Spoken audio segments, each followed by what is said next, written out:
Bonjour, mon nom est Martine Dallaire, secrétaire de direction à la FADOC Région Estrie et organisatrice du 3e salon annuel aux aînés.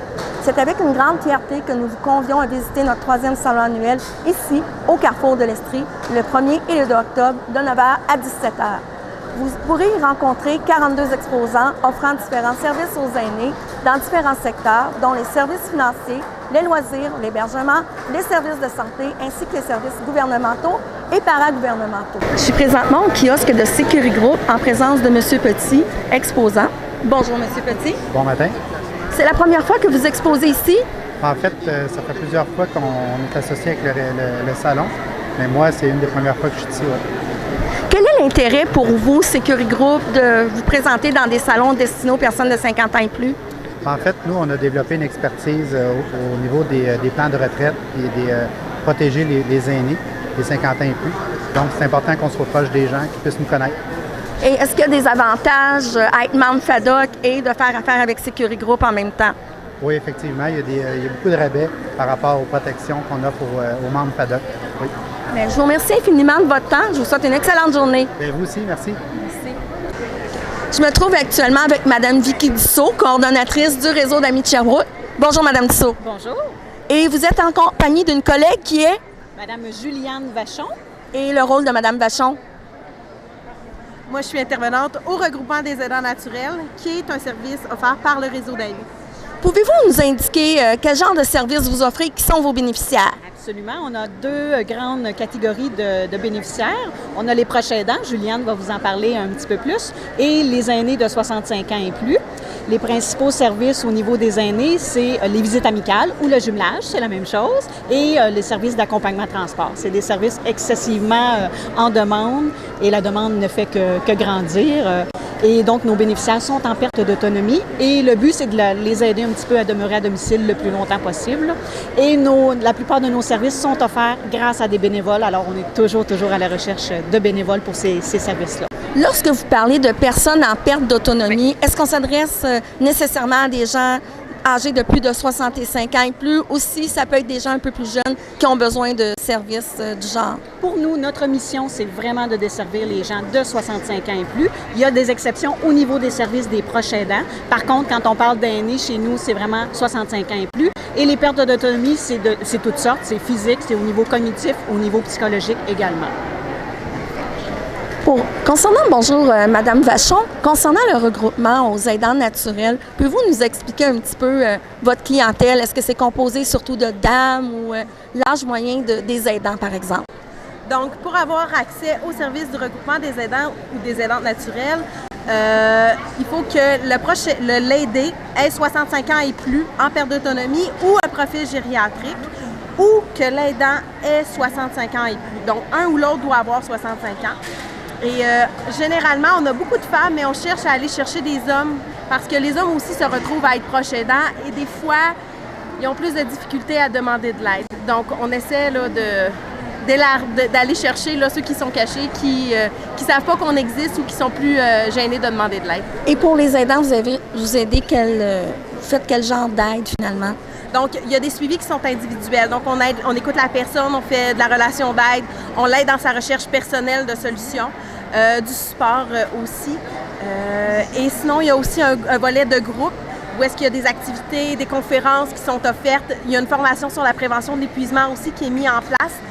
Il y a des services de jour et de soir qui sont offerts pour aller chercher les travailleurs également. Donc, c'est les services là, en général qui sont offerts par le regroupement des aidants. Je vous remercie infiniment. Je vous souhaite une excellente journée. Merci. Je me trouve en présence de M. Laurent Brault de la Fondation Émergence. Bonjour, M. Brault. Bonjour. Pouvez-vous me parler un peu de la mission de la Fondation Émergence? Oui, la Fondation Émergence lutte contre l'homophobie par différentes campagnes de sensibilisation. Celle que je présente aujourd'hui, c'est pour que vieillir soit gai. Donc, si je résume, c'est lutte à l'homophobie chez les aînés par de la sensibilisation et de l'éducation auprès des intervenants qui œuvrent auprès des aînés. Donc, oui. Ça fait combien de temps qu'elle existe, la Fondation Émergence? La Fondation a été créée en 2000 à l'initiative de Gay Écoute. Gay Écoute qui est la fameuse ligne d'écoute pour toute personne qui a des questions relatives aux enjeux LGBT. Donc ça peut être des personnes qui sont homosexuelles elles-mêmes ou des parents, des amis, des grands-parents qui ont des questions par rapport à ces enjeux-là. Et puis, comment vous faites pour recruter une clientèle? Vous faites des activités promotionnelles? Comment ça fonctionne exactement? Pour moi, en fait, je suis chargé de programme pour la Fondation Émergence, le programme Pour que vieillir soit gai. Donc, nous, on vise vraiment les intervenants qui travaillent auprès des aînés. Pour les rejoindre, évidemment, on essaie de s'insérer dans des événements qui rejoignent ce type de clientèle-là. Donc, dans des colloques, dans des conférences qui portent sur la thématique des aînés ou du vieillissement. On entre aussi en contact avec les grandes associations pour aînés comme la FADOC, qui sont des grands partenaires de la Fondation Émergence dans notre lutte à l'homophobie. Puis c'est entre autres pour cette raison-là qu'aujourd'hui, on est avec les aînés plutôt qu'avec les intervenants. C'est sûr qu'il y a des intervenants qui vont passer aussi, mais là, aujourd'hui, c'est les aînés. Fait que quelquefois, on va aller voir les aînés aussi directement sur le terrain, mais c'est plus rare. Et un aîné qui vit en région, qui veut bénéficier de vos services, comment il doit s'y prendre pour vous rejoindre? En fait, c'est ça, c'est que les aînés peuvent aller consulter le site Internet de la Fondation Émergence. Sur notre site, on a toute une trousse d'outils à la disposition. Initialement, c'est pour les intervenants, mais les aînés peuvent aussi consulter. C'est tout à fait public.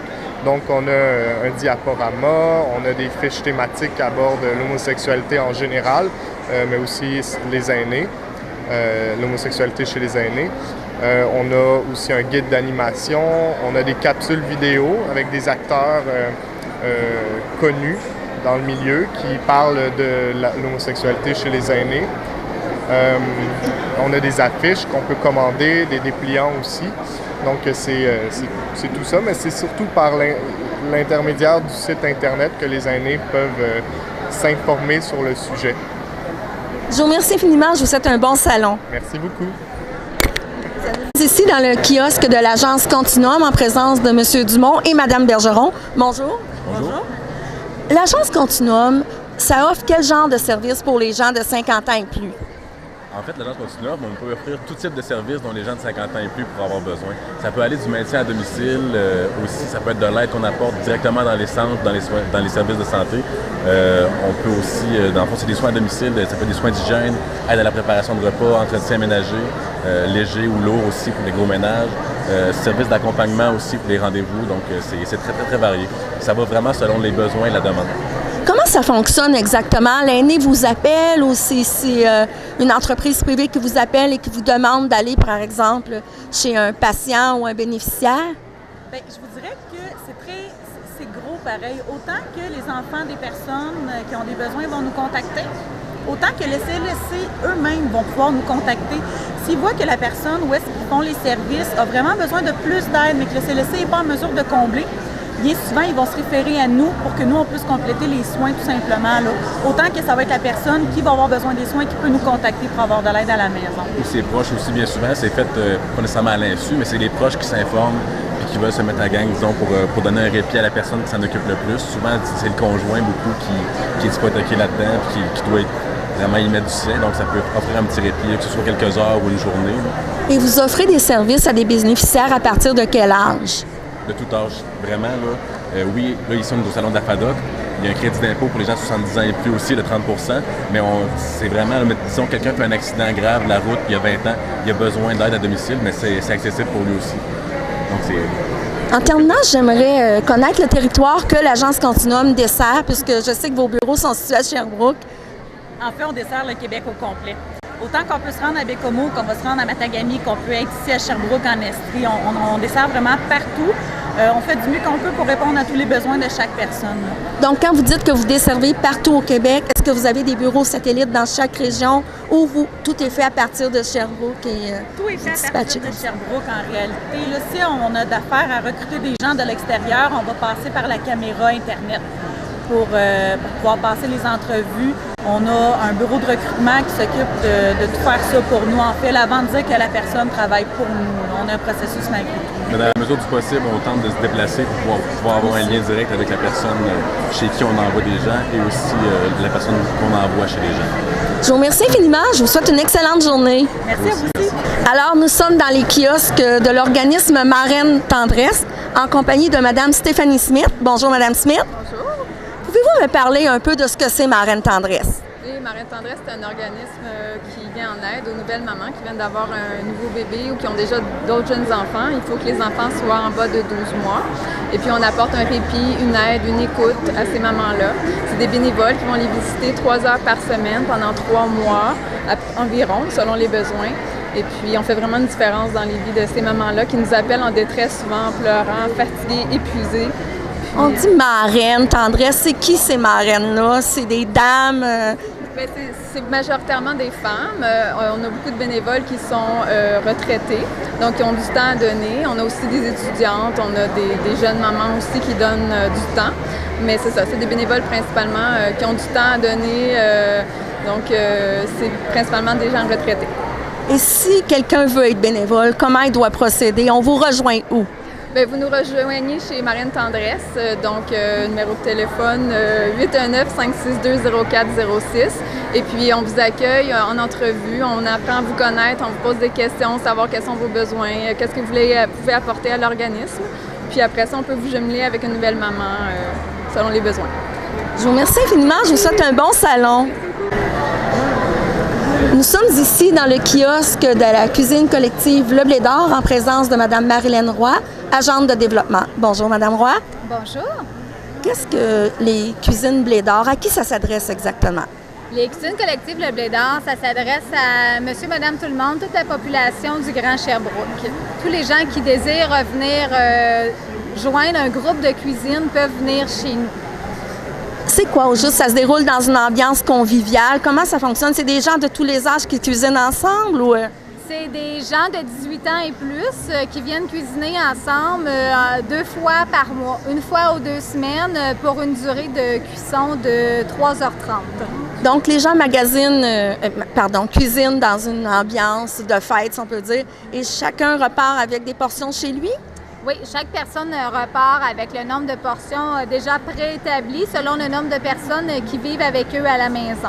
Donc, jusqu'à un maximum de 4 personnes à la maison. Et qui décide des menus? C'est tout le groupe ensemble. Donc, pendant que tout est dans les fourneaux, les gens s'assoient ensemble, ils décident des recettes et par la suite, ils se répartissent tous les achats qui auront à être faits pour les aliments frais qui sont fournis par les participants. L'organisme fournit les aliments non périssables, à savoir la farine, les sucres, les épices, les canages, etc. Tout ça est fourni par l'organisme. Est-ce que vous offrez d'autres services que ces ateliers de cuisine, comme par exemple des ateliers sur la nutrition, ou est-ce qu'il y a des activités connexes? Bien, on a les groupes de cuisine, mais oui, on a des ateliers en lien avec la saine alimentation. On a des ateliers sur, présentement, le mois d'octobre, c'est le mois des courges. Donc, cuisiner les courges, novembre, c'est les mises en conserve. Tout ça, tous ces ateliers-là sont des ateliers qui sont offerts souvent une fois à 2 fois par mois et qui sont gratuits, offerts à tous les gens de la région sherbrookoise. Je vous remercie infiniment. Je vous souhaite un bon salon. Merci beaucoup. Nous sommes en présence de Mme Élisabeth Têtu et M. Stéphane Petit du groupe Forget. Bonjour, Madame. Bonjour. Bonjour, Monsieur. Bonjour, bonjour. Pouvez-vous nous expliquer un peu l'implication du groupe Forget avec la FADOC Région Estrie? Bien, écoutez, ça fait plus de 10 ans qu'on est partenaire avec la FADOC Estrie. On a même été au niveau provincial un partenaire à une certaine époque. Donc, c'est pour vous dire l'importance qu'on accorde à la FADOC. On trouve que c'est une organisation qui a beaucoup de poids et d'importance, puis qui mérite d'être soutenue et supportée. Puis on apprécie beaucoup notre collaboration avec la FADOC depuis plusieurs années. Qu'est-ce que ça vous apporte, vous, en tant qu'entreprise, d'être présent au salon? Est-ce que c'est vraiment parce que vous voulez être plus près de votre clientèle? Ou... Bien, ça nous apporte bien sûr de la visibilité. Pour toute entreprise, je pense que la visibilité est importante. Mais hormis ça, ça nous apporte une implication sociale avec les gens, de l'information. Donc, on est surtout là pour véhiculer l'information par rapport aux aides auditives, à la surdité en général. Je pense que c'est un peu les 3 missions qu'on se donne en venant ici à des salons comme ça. Est-ce que vous pouvez nous parler un petit peu de vos produits en passant? Bien, écoutez, nous, notre spécialité, c'est les aides auditives, donc tous les moyens techniques pour aider les gens à mieux entendre. Il y a une panoplie d'aides, comme vous pouvez voir, d'accessoires. Et en fait, notre travail, essentiellement, c'est à partir de la perte d'audition des gens et des besoins que les gens vivent, de choisir une technologie, un modèle qui convient aux besoins de la personne, et puis ensuite de faire l'adaptation de tout ça. Parce qu'évidemment, il faut que ça soit ajusté pour chaque personne individuellement. Alors, c'est essentiellement notre travail. Et puis, c'est ça. On souhaite que ça soit toujours adapté aux besoins des gens. Alors, on travaille fort dans ce sens-là. Le groupe Forget compte combien d'années d'existence? Plus de 20 ans, même 20, plus de 30 maintenant. Oh, mon Dieu, j'ai perdu le fil. Donc, plus de 30 ans. On est rendu actuellement à 74 cliniques au Québec. Donc, on est la plus grosse bannière d'aide auditive au Québec. Et à quel numéro de téléphone on peut vous rejoindre en Estrie si on veut faire affaire avec vous? Alors, Sherbrooke, c'est le 819-569-9781. Pour Sherbrooke, Magog et Asbestos. On a aussi une autre clinique à Granby et une satellite à Cowansville. Et le numéro, c'est le 450-372-1022. Je vous remercie infiniment. Je vous souhaite une excellente journée. Bonne journée à vous. Merci. Nous sommes en présence de deux représentantes de l'organisme Alzheimer Estrie qui sont ici pour nous parler de la mission de leur organisme. Bonjour, mesdames. Bonjour. Pouvez-vous nous parler un peu des services qui sont offerts à la Société Alzheimer Estrie? Oui. Notre mission, c'est d'aider les personnes atteintes de la maladie d'Alzheimer et des maladies apparentées et aussi les proches aidants. Nos services sont d'aide, de répit pour les personnes, de répit pour les proches aidants, mais de stimulation pour les personnes atteintes et aussi de soutien téléphonique ou individuel, familial ou de groupe pour les proches aidants. Notre mission est aussi de sensibiliser la population sur ce que vit une personne atteinte et les proches aidants. Lorsqu'on parle d'Alzheimer, on a souvent tendance à penser que c'est des gens de 90 ans et plus, mais est-ce qu'il y a des gens qui sont atteints de la maladie beaucoup plus rapidement que ça?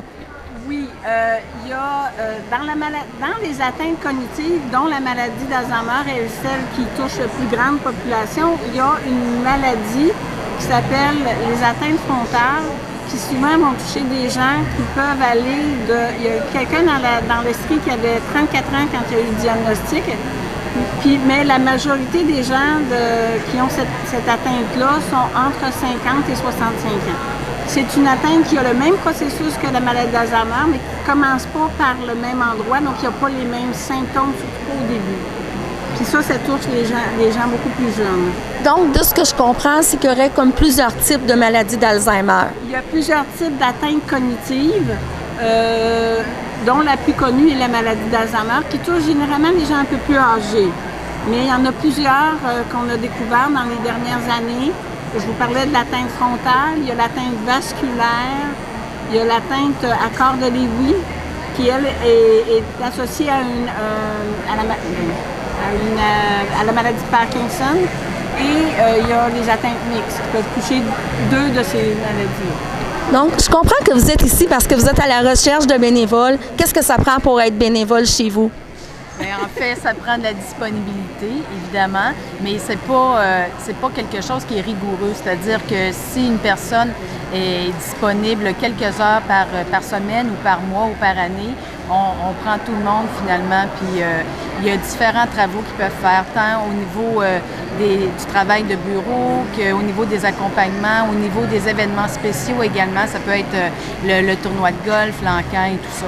Alors, c'est différent. Donc, ça ne prend pas de formation spéciale au niveau des soins spécialisés ou quelque chose comme ça? Non, absolument pas. Puis je vous dirais que la plupart du temps ne sont pas avec les personnes atteintes parce que souvent les gens ils disent ben moi j'aimerais ça être bénévole mais je me sens pas outillée finalement pour être avec les personnes atteintes, mais c'est souvent pas le cas là.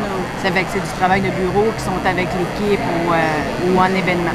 Je vous remercie de votre temps. Je vous souhaite une excellente journée. Merci à vous. Nous sommes ici dans le kiosque de notre partenaire Platine, la coopérative funéraire de l'Estrie, en présence de deux représentantes de l'entreprise. Bonjour, mesdames. Bonjour.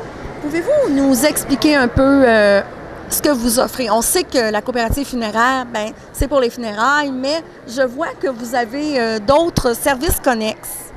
Oui, on a tout un cimetière aussi. Puis on a une nouveauté qui est unique au Québec, c'est un cimetière naturel pour des cendres seulement, par contre. Donc, parlez-nous un peu de ce cimetière naturel-là. C'est un petit peu énigmatique pour moi. Ça consiste à quoi? C'est situé où? C'est juste derrière notre merveilleux complexe ici. On a un boisé tout à fait naturel et les gens se promènent vraiment comme s'ils étaient dans la forêt. Ils choisissent l'emplacement qui leur plaise et c'est vraiment en pleine nature.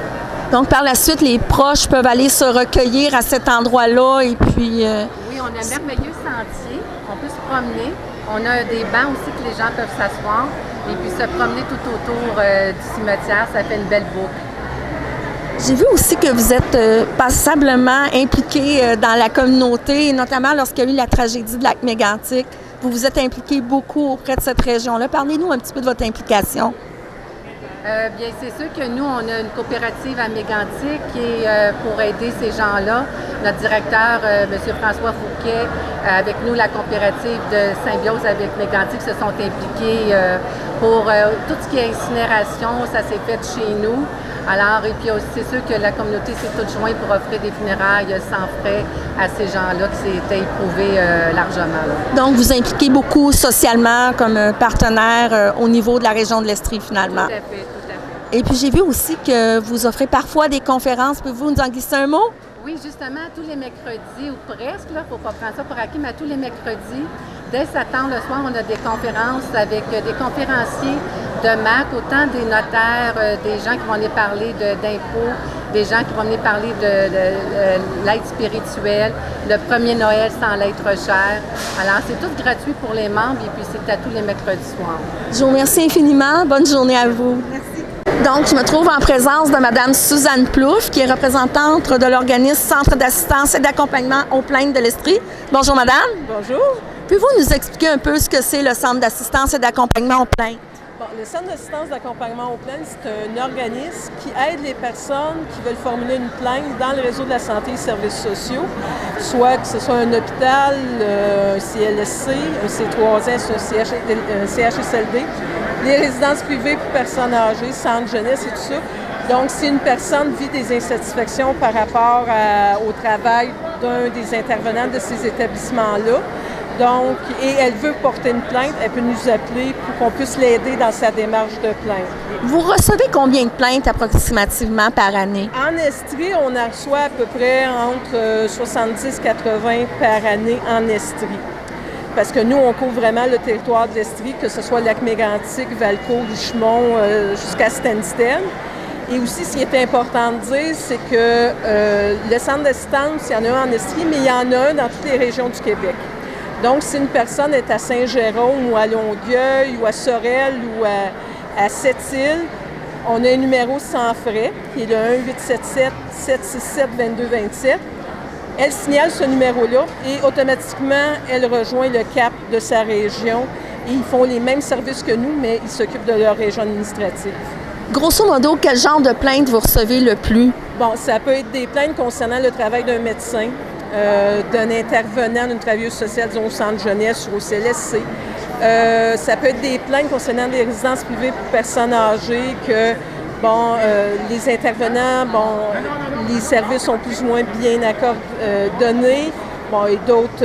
Fait qu'en gros, c'est ça. C'est vraiment tous les intervenants. Et souvent, c'est pas des. Les gens pensent dire, bah, moi, mon problème n'est pas si majeur que ça, mais des fois, ça peut être juste des petites choses, mais qui aident à améliorer les services. Nous, vraiment, c'est notre objectif, c'est d'aider les personnes à améliorer les services. Mais dès qu'une personne demande une compensation financière, c'est judiciaire, mais nous, vraiment, c'est l'amélioration des services dans le réseau. En terminant, est-ce qu'un proche peut porter plainte s'il s'occupe d'une personne qui est démunie, par exemple? Oui, il y a deux situations. C'est sûr que s'il est le représentant légal de la personne, oui. S'il ne l'est pas, à ce moment-là, il peut demander l'autorisation de cette personne-là de faire la plainte à son nom. Mais s'il y a des questions par rapport à ça, il peut nous appeler. Fait qu'on va voir avec la personne, la situation dans laquelle il vit, puis on va pouvoir le diriger à ce moment-là pour savoir s'il peut faire une plainte au nom d'une autre personne ou pas. Je vous remercie infiniment. Je vous souhaite un bon salon. Merci beaucoup. Merci.